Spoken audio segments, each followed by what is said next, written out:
अस्सलामुअलैकुम। Y idiomatic language, गुफ्तगू में मुहावरों का इस्तेमाल क्यों किया जाए। Some points are given. Number 1, idioms help us say many things with just a few words. मुहावरे हमें इस काबिल बनाते हैं कि हम एक तवील बात को चंद लफ्ज़ों में बयान कर सकें।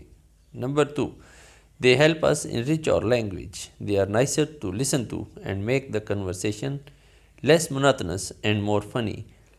मुहावरे हमारी ज़ुबान को बेहतर बनाते हैं। गुफ्तगू में मुहावरों का इस्तेमाल अच्छा लगता है और वो हमारी गुफ्तगू में बोरियत पैदा नहीं होने देते बल्कि दिलचस्प बनाते हैं।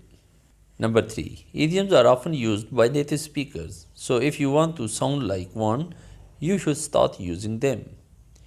मुहावरों का इस्तेमाल अहले ज़ुबान अक्सर अपनी गुफ्तगू में करते हैं। अगर आप भी अहले ज़ुबान की तरह बात करना चाहते हैं तो आपको मुहावरों का इस्तेमाल शुरू करना चाहिए। Number 4, a strong knowledge of idioms will help students be better speaker. मुहावरों को अच्छी तरह समझने की सूरत में तलबा अच्छे मुकर्रर बन सकते हैं। Last point, idioms as figurative expressions in language are considered as very important part of communication. मुहावरे किसी भी ज़ुबान में अलामती इस्तियारे होने की वजह से गुफ्तगू का आम हिस्सा तस्वर किए जाते हैं।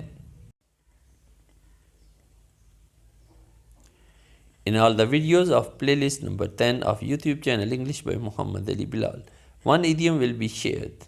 Its meanings in English and Urdu will be given and 2 or 3 sentences will be made using that idiom. Hopefully students will enjoy this segment a lot.